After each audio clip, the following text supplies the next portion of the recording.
there's one of the most famous advocates for the carnivore, or as he calls it now, animal-based diet, doesn't recommend that you even have to take in dairy. So do you want to listen to that? Like, sure. So I'm interested.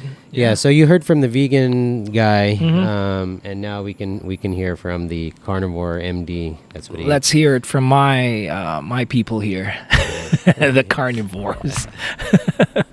There are things that we do agree on. I'm just putting that out there. Okay, so here we go. This is a episode where he addresses the question, and he'll say it, but it's about calcium. All right.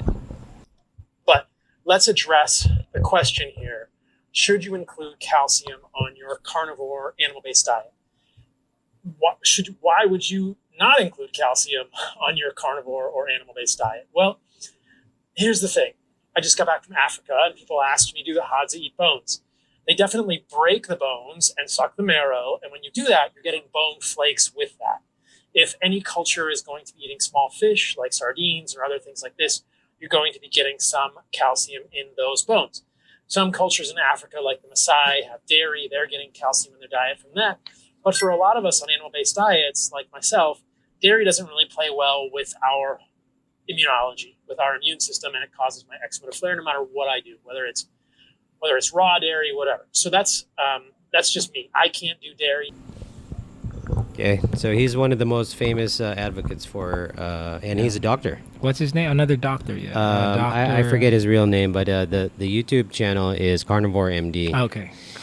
And he's even advocated for milk in the past. If he doesn't take his videos down, which is, so he changes his views as well as he learns more. Nice. Which is the great thing about him as well. So there are things that you can still respect about somebody, regardless if you disagree with their practice.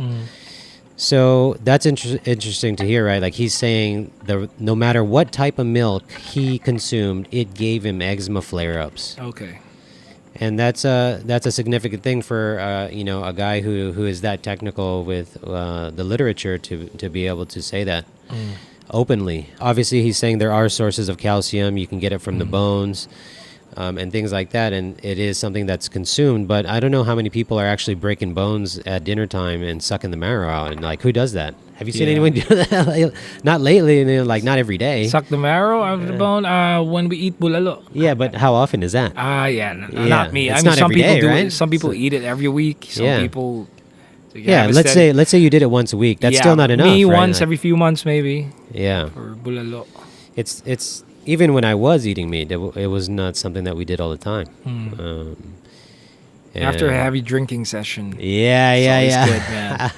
Whew. No wonder heart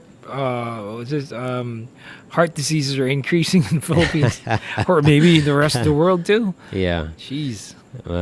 We just fry everything over here. Yeah, that's it. Good stuff, right?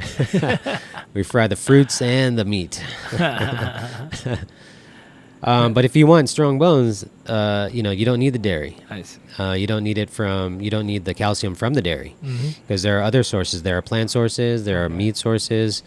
So dairy from childhood to adulthood is just something that we don't need.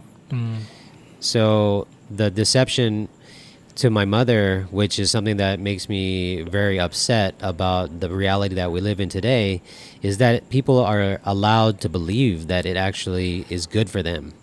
You see any Milo commercial, you see any whatever yogurt commercial or whatever, doesn't matter what company it is, regardless if they're advertising for milk, it's all bullshit. You don't need it.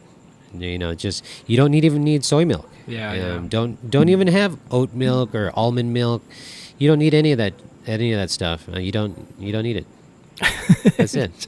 That's all there is to say. Just drink some beer, man. just drink some beer. You need it every night. Yeah. But that's true. It's more. At least it's more. It's less wasteful because it's in glass bottles. Yeah. Not like that packaged shit that comes in plastic bags. So the milk that they advertise, because when I go to the supermarket and I saw like almond milk, my perception is always like this shit could be healthy or something like that. Yeah. So I don't really. Guess. It could be. But I don't need it. Yeah, you don't need it. No.